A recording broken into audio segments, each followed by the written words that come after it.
Now streaming Man with Twisted Lip from Adventures of Sherlock Holmes, only on Quaitier Started Podcast. Stream. Isa Whitney, brother of the late Elias Whitney, DD principal of the Theological College of St. George's, was much addicted to opium. The habit grew upon him, as I understand, from some foolish freak when he was at college, for having read De Quincey's description of his dreams and sensations. He had drenched his tobacco with laudanum in an attempt to produce the same effect. He found, as so many more have done, that the practice is easier to attain than get rid of. And for many years he continued to be slave of the drug. An object of mingled horror and pity to his friends and relatives, I can see him now, with yellow, pasty face, dropping lids, and pinpoint pupils, all huddled in a chair. The wreck and the ruin of a noble man. One night, it was June 1889, there came a ring to my bell.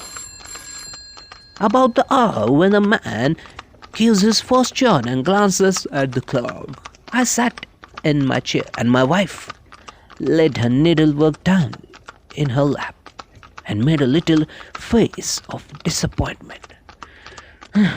A patient, I said. You'll have to go out now, I guess, Watson. I groaned, for I was newly come from a very weary day. We heard the door open, a few hurried words, and then quick steps upon the linoleum. Our own door flew open, and a lady, clad in some dark-colored stuff with a black veil, entered in the room.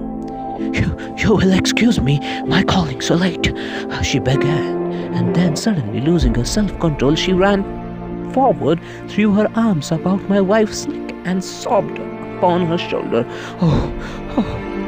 I'm in such trouble, she cried. I do so want a little help. I do want little help. Why? Said my wife, pulling her veil. It is Kate Whitney. How you startled me, Kate. I had no idea who you were when you came in. I had no idea. I didn't know what to do, so I came straight to you. That was always the way. Folk who were in grief came to my wife like birds to a little house. It was very sweet of you. It was very sweet of you to come. Now you must have some wine and water and sit here comfortably and tell us all about it. Or should you rather that I sent James off to bed? No. I want the doctor's advice and help too. It's about Isaac. He has not been home for 2 days. I am so frightened about him. It was not the first time that she had spoken up to us. She had spoken to us about her husband's struggle. To me as a doctor, to my wife as an old friend and school companion. We soothed and comforted her by such words as we could find. Did she know where the husband was? Was it possible that we could bring him back to her? It seems that it was. She had the surest information that of late he had, CONAN, made use of an opium den in the farthest east of the city. Hitherto, his orgies had always been confined to one day, and he had come back, twitching and shattered in the evening, but now the spell had been upon him 48 hours, and he lay there, doubtless among the trucks of the dogs, breathing in the poison or sleeping off the effects. There he was to be found. She was sure of it, at the Bar of Gold in Upper Swandam Lane. But what was she to do? How could she, a young and timid woman, make her way into such a place and pluck her husband out from among the ruffians who surrounded him? There was a case, and of course there was but one way out of it. Might I escort her to this place? And then, as a second thought, why should she come at all? I was Isa Whitney's medical advisor, and as much I had influence over him, I could manage it better if I were alone. I promised her, on my word, that I would send him home in a cab within 2 hours, and I would send him home in a cab if he were indeed at the address which she had given me. And so in 10 minutes I had left my armchair and cheery sitting room behind me. The future only could show how strange it was to be. But there was no difficulty. In the first stage of my adventure, Upper Swandam Lane is a wild alley lurking behind high values which line the north side of the river to the east of London Bridge, between a slope shop and a queen shop, approached by steep flight of steps leading down to a black cave like a mouth of a cave. I found a den, of which I was in search. Ordering my cab to wait, I passed down the steps, borne hollow in the center by the ceaseless tread of drunken fleet and by the light of a flickering oil lamp above the door. I found the latch and made my way into a long, low room, thick and heavy with the brown opium smoke and terraced with wooden birds like the forecastle of an emigrant ship. Through the gloom, one could dimly catch a glimpse of bodies lying in strange, fantastic poses.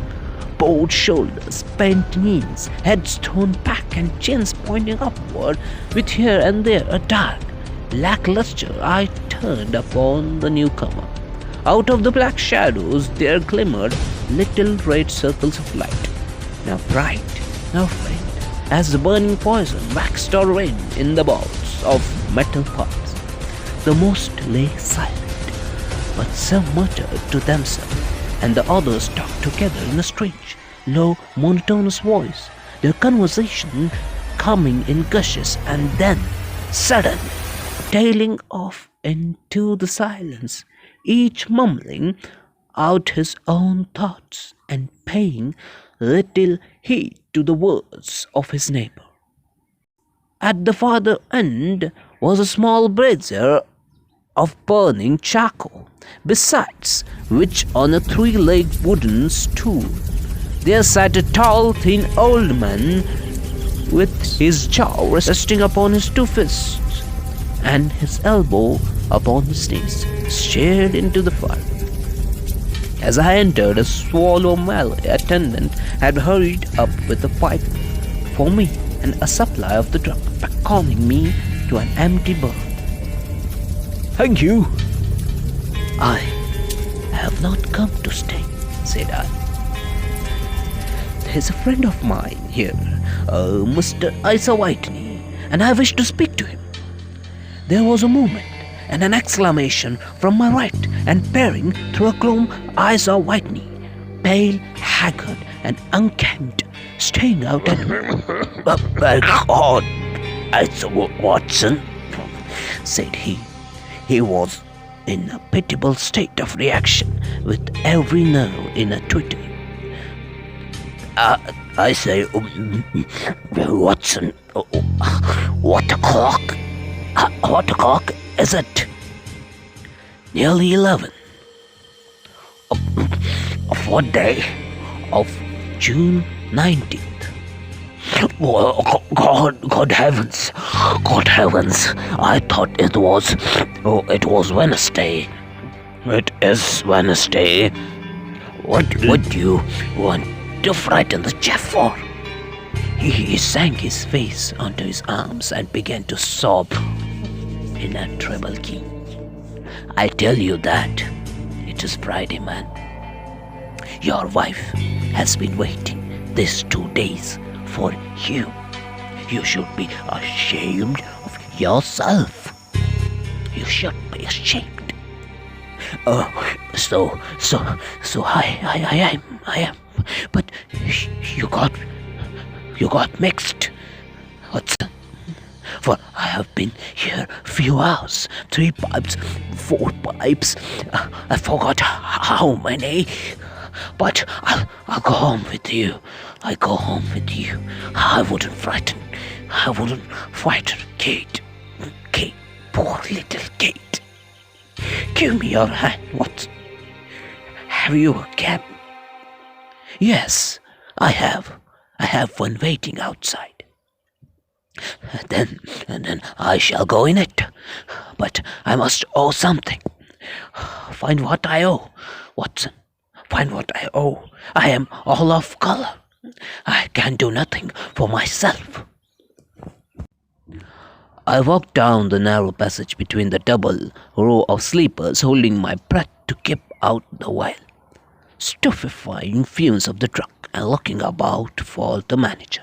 As I passed the tall man who sat by the brazier, I left a sudden pluck at my shirt. I felt a sudden pluck at my shirt, and a low voice whispered, "Look past me, and then look back at me." The words fell quite distinctly upon my ear. I glanced down. They could have only come from the old man at my side, and yet he sat now as absorbed as ever, very thin, very wrinkled, bent with age, an opium pipe dangling down from between his knees, as though it looked back, as though it had dropped in sheer lassitude from his fingers. I took 2 steps forward and looked down. I took all my self-control to prevent me from breaking out into a cry of astonishment. He had turned his back so that none could see him but I. His form had filled out, his wrinkles were gone, the dull eyes had regained, and there, sitting by the fire and grinning at my surprise, was none other than Sherlock Holmes. He made a slight motion to me to approach him, and instantly, as he turned his face half around to the company once more, subsidized into dawdling, loosely sanity. "Holmes," I whispered, "what on earth are you doing in this time?" Hey everyone, this was the episode 1st of The Man with the Twisted Lip from Adventures of Sherlock Holmes by Arthur Conan Doyle, only on createaudios.in podcast. Next episode will drop coming Sunday. Till then, stay tuned and subscribe to createaudios.in podcast on all podcast platforms. Make sure you place a review. Your reviews are really important. Stay tuned. Stay safe.